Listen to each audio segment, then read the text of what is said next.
You know, if you really stop and think about it, what is the one thing that truly makes us human? It's language, right? It's what lets us build cities, create art, share ideas across thousands of years. But where did it actually come from? Okay, let's dive right into one of the biggest, most fascinating mysteries of our species. I mean, for as long as we've been around, we've been telling stories to try and figure this out. Take this one, an origin story from the Iwajia people in northern Australia. They tell of a woman, Warramarungunji, who created people and then gave each group its own unique language. It's just a perfect example of this deep human need we have to understand where our own voice comes from. But here's the thing. When we look for hard scientific evidence, the trail just goes cold. I mean, you can study fossils of skulls and bones, sure, but you can't exactly find a fossil of the first word ever spoken. It's like the ultimate cosmic cold case. But that hasn't stopped us from trying to crack it. The investigation goes back thousands of years, and our first stop? The divine.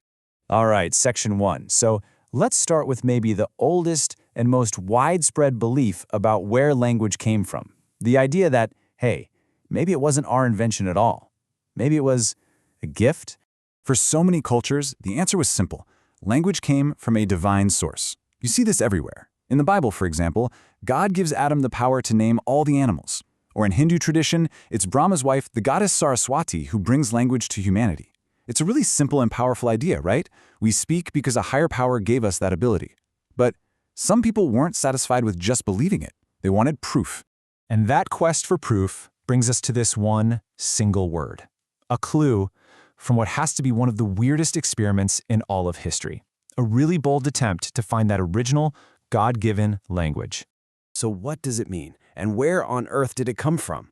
Well, just imagine this for a second. You take two babies and you raise them in complete silence. They never hear a single human voice. If they just started speaking on their own, what would they say? What language would it be?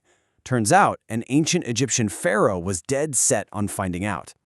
So the story goes, according to the Greek historian Herodotus, that this pharaoh, Psammetichus, he took two newborn babies and gave them to a shepherd who was ordered not to speak a word to them. For 2 years, silence. Then one day, the kids uttered their first word, Bekos. The pharaoh was ecstatic. He looked it up and found that Bekos was the word for bread in Phrygian, an ancient language from what's now Turkey. So, case closed, right? The original human language must be Phrygian. Well, not so fast. The pharaoh seems to have overlooked one tiny detail. The shepherd who was raising the kids also raised goats. So it's way more likely they were just imitating the bleating sound the goats were making, be koch.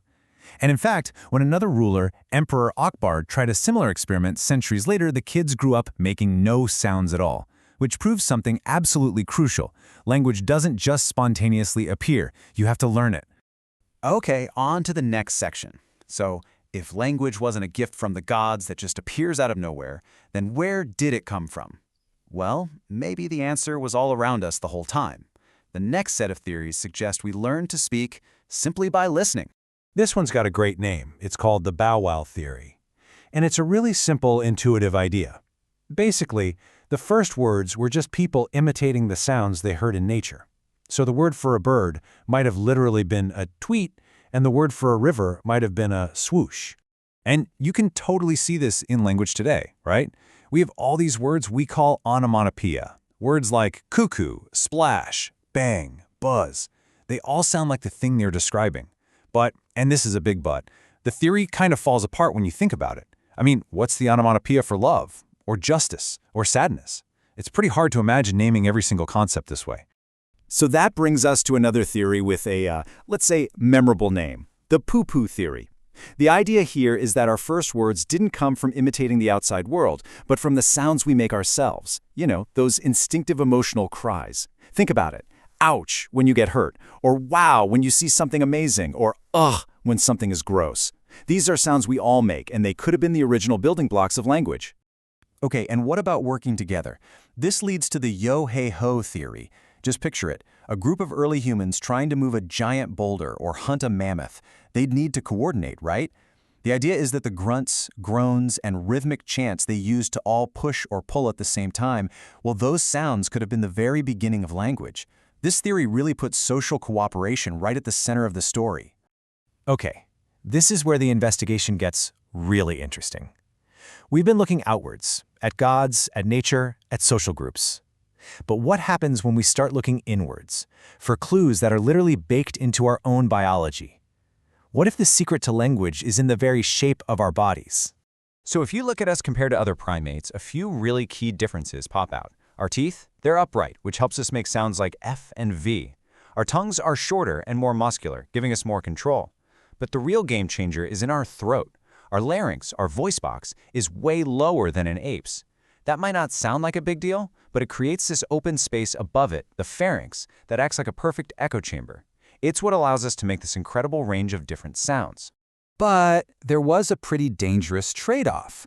Because our larynx is so low, our airway and our foodway cross over, and that makes it way easier for us to choke on our food than other animals. Seriously, from an evolutionary point of view, that's a huge design flaw. It means the advantage of being able to speak must have been absolutely massive to be worth the daily risk of choking to death.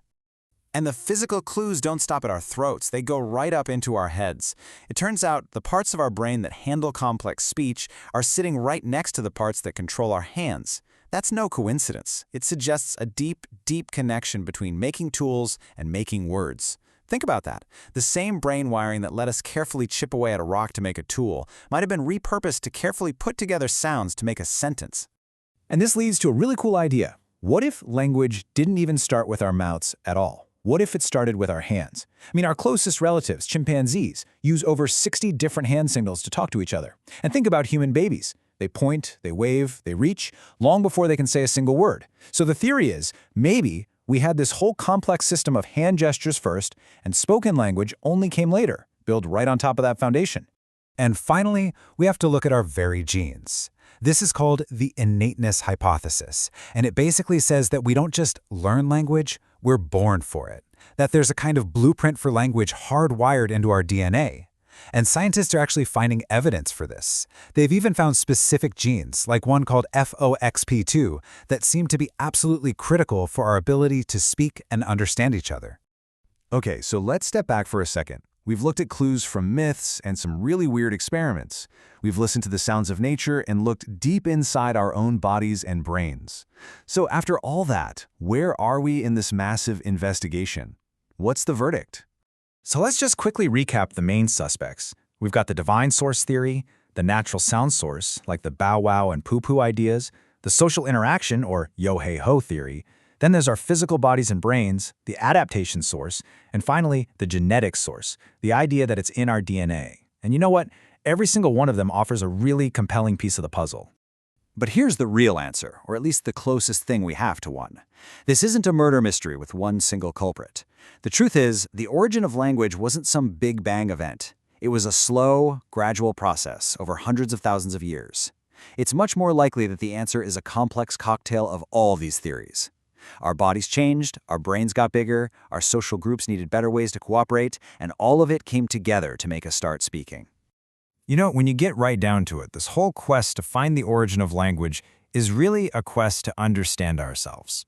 Language is what made us us. It's what took us from just surviving to actually thinking and dreaming and building entire civilizations. And that leaves us with one final, pretty mind-bending thought to chew on. If this ancient form of communication made us who we are today, what will our next form of communication make us become?